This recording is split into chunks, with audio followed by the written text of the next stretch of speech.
welcome back your business study class beta. तो today's our topic is going on nature of management. तो कल हमने पढ़ा था importance of management, इसके बाद हम बात करते हैं nature of कि मैनेजमेंट का जो नेचर है वो कैसा है। तो मैनेजमेंट का जो नेचर माना गया है बेटा वो आर्ट भी माना गया है और साइंस भी माना गया है। तो अगर हम मैनेजमेंट को साइंस कहते हैं तो उसके पीछे रीजन क्या है, what is the reason behind it कि management is a science, why is it is science. तो साइंस क्या होता है, साइंस प्रिंसिपल बेस्ड होता है, ठीक है। विदाउट प्रिंसिपल्स के, विदाउट फैक्ट्स के हम कोई चीज नहीं करते। तो इसीलिए मैनेजमेंट भी जो बेस्ड है वो है किस पे बेस्ड है, प्रिंसिपल पे बेस्ड है, एक्सपेरिमेंट पे बेस्ड है। That's why it is called management is a science. तो management as a science can be defined as a systematic and organized body of knowledge based on logical observed finding facts and events। तो यहाँ पे अगर हम बात करें तो science क्यों होता है, वो सारी चीज़ों को कैसे करता है। जब हम किसी एक्सपेरिमेंट को करते हैं तो स्टेप बाय स्टेप फॉलो करते हैं। That's why it is called systematic. Organise सारी चीज़ों को एक साथ इकट्ठा करते हैं, then we start to the work. Knowledge based on logical observe finding and facts and event. तो जो हमारे पास फैक्टर्स होते हैं उनके बेस पर जब हम कोई भी कार्य करते हैं तो मैनेजमेंट में भी हम जो भी वर्क करते हैं उनके पीछे कुछ ना कुछ लॉजिकल रीजन होता है, ठीक है। अब features of science, what is the features of science, systematic body of knowledge. तो मैंने आपको सबसे पहले यही बताया कि किसी भी वर्क को करने का एक तरीका है कि हम उसे कैसे करेंगे, स्टेप बाय स्टेप। ऐसा नहीं कि पहले हमने जो लास्ट स्टेप था वो किया, फिर हम फर्स्ट स्टेप किया, या हमने पहले बीच में से कोई स्टेप उठा लिया। तो जैसे अगर आपको कुछ लिखना है तो लिखने के लिए पहले आपको किसकी ज़रूरत है, पेन की ज़रूरत है, कॉपी की ज़रूरत है, ठीक है। तो फर्स्ट स्टेप आपका क्या होगा, आप पेन लेके आएंगे, एक कॉपी लेके आएंगे, ठीक है, नोटबुक लेंगे, देन यू स्टार्ट राइटिंग। तो ऐसे तो नहीं करेंगे पहले डायरेक्ट लिखना शुरू कर देंगे, तो लिखेंगे किस पे। तो वर्क कैसे हुआ, सिस्टमैटिक वे में हुआ। तो this is the first point, systematic body of knowledge.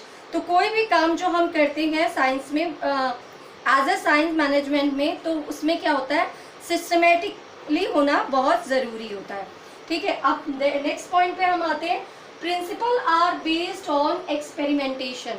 तो जितने भी प्रिंसिपल बनाए गए हैं वो प्रिंसिपल तब बनाए गए हैं जब हमने उन्हें बार बार एप्लीकेबल किया है, हमने बार बार उसको यूज़ किया और फिर देखा कि वो वर्क अच्छे तरीके से कर रहे हैं, तो हमने उसको एक एप्लीकेशन बेस्ड माना और हमने एक्सपेरिमेंटेशन के थ्रू उसको क्लियर किया कि क्योंकि ये बेस्ड ऑन एक्सपेरिमेंटेशन है तो इस तरीके से काम करना अच्छा होगा। नाउ यूनिवर्सल वैलिडिटी, उनको जो वैलिडिटी मिली हुई है वो सिर्फ पर्टिकुलर एक ही जगह के लिए नहीं है, ये जो है वो सबके लिए है, यूनिवर्सल है। Scientific principles have a universal application and validity. Management principle are not exact like scientific principle, so their application are is not universal, they have been modified according to the given situation. तो ये change भी हो जाते हैं किसके through, situation के through हम इन्हें कई बार चेंज भी करते हैं। तो इनकी वैलिडिटी कैसी है, यूनिवर्सल वैलिडिटी है। Now we come to the next point, management as a art. तो हमारा फर्स्ट टॉपिक क्लियर हो गया, मैनेजमेंट एज अ साइंस। अब हम बात करेंगे मैनेजमेंट एज अ आर्ट। तो मैनेजमेंट एक आर्ट है, कैसे प्रूव हुआ है, क्योंकि यहाँ पर हमें अपनी क्रिएटिविटी दिखानी होती है, अपने स्किल्स प्रूव करने होते हैं। देखिए एक मैनेजर के अंदर कितने अच्छे स्किल्स हैं, ये उसका क्या रिप्रेजेंट कर रहा होता है कि मैनेजमेंट इज अ आर्ट। तो art can be defined body of knowledge which are require skill, creativity and practice to get perfection. किसी भी काम को हम अगर कंटिन्यूस वे में करते जाते हैं तो उसमें हमें क्या मिल जाता है, परफेक्शन मिलता है। जब बच्चे ड्राइंग स्टार्ट करते हैं बनाना तो उनकी ड्राइंग स्टार्टिंग में बड़ी खराब होती है, बट धीरे धीरे लगातार प्रैक्टिस कर करके उनकी जो ड्राइंग होती है उसमें बहुत सारे चेंजेस हो जाते हैं। इसी तरीके से हम जिस काम को कर रहे हैं, मान लीजिए आप मार्केटिंग के फील्ड में हैं तो मार्केटिंग के फील्ड में स्टार्टिंग में आपको किसी भी कस्टमर से जब आप इंटरेक्ट करते हैं तो आपको बहुत हेजिटेशन फील होगी, बट जब आप धीरे धीरे यूज टू हो जाएंगे तो वहीं पर आपका क्या हो जाएगा, परफेक्शन आ जाएगा। ये परफेक्शन कैसे आया, कंटिन्यूस वे में। जब हमने कंटिन्यूस प्रैक्टिस की तो प्रैक्टिस के साथ साथ हमें क्या मिल गया, परफेक्शन मिल गया। तो यहाँ पे स्किल होना जरूरी है, क्रिएटिविटी होना जरूरी है, and practice get to perfection. Now we come to the features also of management as a art. तो फर्स्ट पॉइंट हमारा वही है कि सिस्टमैटिक बॉडी ऑफ नॉलेज। यहाँ पर भी आपको जो चीज़ों की जानकारी होनी चाहिए वो कैसी होनी चाहिए, जो आपके पास नॉलेज है वो आपकी कैसी होनी चाहिए, वो सिस्टमैटिक वे में होनी चाहिए, ठीक है। अब उसके बाद दूसरा हमारा क्या है, पर्सनलाइज एप्लीकेशन। पर्सनलाइज एप्लीकेशन क्या होती है कि आपकी अपनी क्रिएटिविटी कितनी है। In the field the art only a theoretical knowledge is not enough. यहाँ पे सिर्फ थ्योरेटिकल नॉलेज ही काफ़ी नहीं है। Every artist must have a personal skill, ऐसे ही every person have a must have their own skills. उसके पास कुछ अपनी स्किल्स होते हैं, उन स्किल्स को इम्प्रूव किया जाता है, ठीक है, based on practice and creativity. तो मैंने अभी आपको बताया कि जितने भी मैनेजमेंट के फंक्शंस हैं वो बने ही हैं आपके किस बेस पे, एक्सपेरिमेंट के बेस पे। तो मैनेजमेंट इज एन आर्ट भी जो कहा गया है वो इसीलिए कहा गया है because the artist regular practice more fine and perfect. Same as managers जो होते हैं अपने काम को कंटिन्यूसली करने के कारण उनको भी वहाँ पे क्या मिल जाती है, प्रैक्टिस मिल जाती है और उनके काम में क्रिएटिविटी आ जाती है। तो these all are the functions of management as a art. Now we are talking about management as a profession. We come to the third point, management as a profession. तो मैनेजमेंट को as a profession क्यों कहा गया है? Profession क्या होता है बेटा, किसी भी प्रोफेशन को हम कह सकते हैं ऑक्यूपेशन। ऑक्यूपेशन यानी हमारा रोजगार। तो profession can be defined as a occupation backed by specialised knowledge and training. जब हम किसी भी काम की पर्सनली ट्रेनिंग लेते हैं उसी पर्टिकुलर सब्जेक्ट की, जैसे आपको मालूम है डॉक्टर्स बनने के लिए क्या ज़रूरी होता है, आपको MBBS करना पड़ेगा, टीचर बनने के लिए आपको B.Ed करना पड़ेगा। तो ये क्या है, सब प्रोफेशनल ट्रेनिंग्स हैं। तो ठीक इसी तरीके से मैनेजमेंट भी अब आजकल जो करंट में चल रहा है उसमें क्या है, मैनेजमेंट में की भी ट्रेनिंग मिलती है। MBA करते हैं सारे बच्चे, तो उसमें क्या सिखाया जाता है, MBA is also a training of management. ये ट्रेनिंग है मैनेजमेंट की जहाँ पे मैनेजमेंट के बारे में डीपली आपको बताया जाता है। तो what is the features of profession? तो पहला जो फीचर्स है वो आपका क्या हो जाएगा, as usual same, well defined body of knowledge. Well defined body of knowledge, ठीक है। तो well defined body of knowledge क्या है बेटा? Well defined body of knowledge कहा जाता है in every profession there is a practice of systematic body of knowledge which helps to professionals to gain specialisation. तो किसी भी अगर हम ऑक्यूपेशन को अडॉप्ट करते हैं तो उसके लिए हमें सबसे पहले क्या करनी पड़ती है, उस पर्टिकुलर ऑक्यूपेशन के लिए ट्रेनिंग करनी पड़ती है। In the case of management, also their availability of systematic body of knowledge.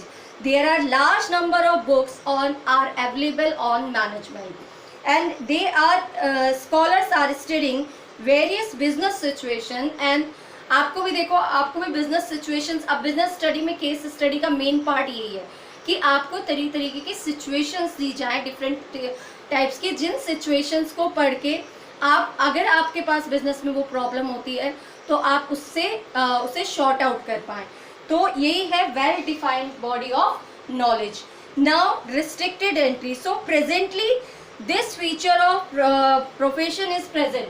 तो ये जो है well defined body of knowledge, ये मैनेजमेंट में अभी इंक्लूड है, बट कुछ फीचर्स अभी ऐसे आएंगे जो अभी तक मैनेजमेंट में एज अ प्रोफेशन इंक्लूड नहीं हुए हैं।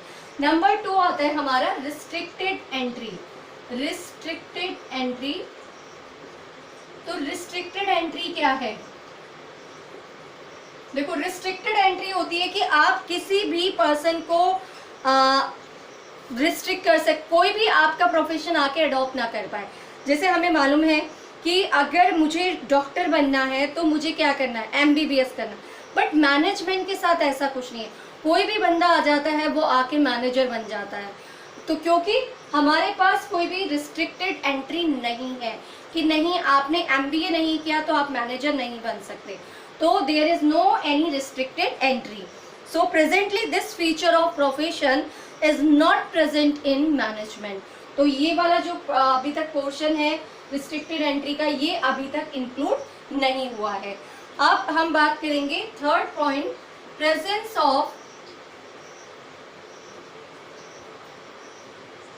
presence of professional association।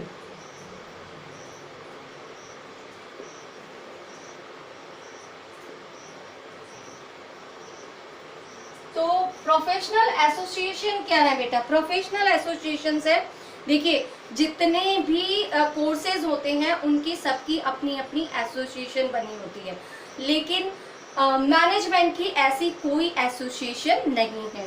तो प्रेजेंस ऑफ पर्सनल एसोसिएशन, तो there is no any association. Just like doctors की क्या होती है, मेडिकल काउंसिल होती है, लॉयर्स की बार होता है, बार यानी lawyers with bar council of India.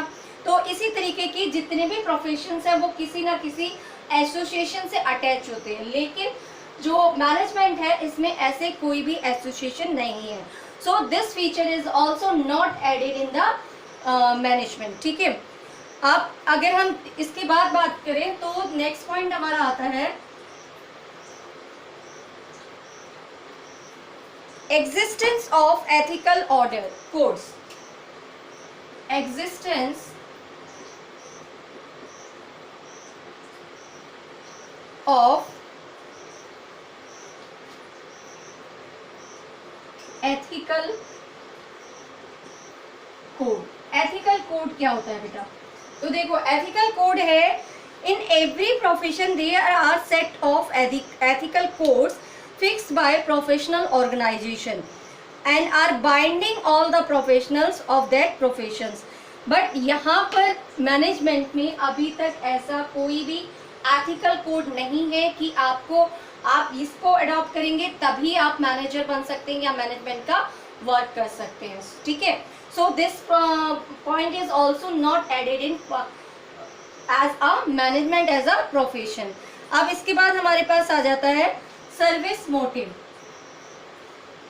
Service motive, तो जितने भी प्रोफेशन हैं वो सारे प्रोफेशन हम अडॉप्ट किसके लिए करते हैं? सर्विस के लिए। डॉक्टर बनेंगे तो आपको क्या चाहिए? आप डॉक्टर हैं, क्लाइंट से डेडिकेशन होगा आपका, तो the basic motive of every profession to serve the client, to serve the clients and with the dedication. Where is basic purpose of management is achievement of management goal. लेकिन management का काम क्या होता है? Management के goal achieve करना। उनके अपने क्लाइंट को उसकी ऐसी कोई डेडिकेशन नहीं होती, but now it is only profit maximisation can't be sole and goal of an enterprises. अब अगर हम मार्केटिंग की बात करें तो हम मार्केटिंग में आज सिर्फ सामान को बेचने की बात नहीं करते, साथ साथ किसकी बात करते हैं? We are talking about the customer satisfaction also. ठीक है, तो ये भी अभी तक, so this feature of profession is not present in added in management. ये भी अभी तक एडिड नहीं है, but may be it soon it will be added. Now we are talking about the last point. Okay, all points are completed. Now these are the 5 points. First, well defined body of knowledge, restricted entry, presence of professional association। तो इनमें से सिर्फ हमारा जो first point है it is added on management and the rest of the points are not added as a management, not added as a management. Okay, may be you have clear all these points. Thank you and have a nice day.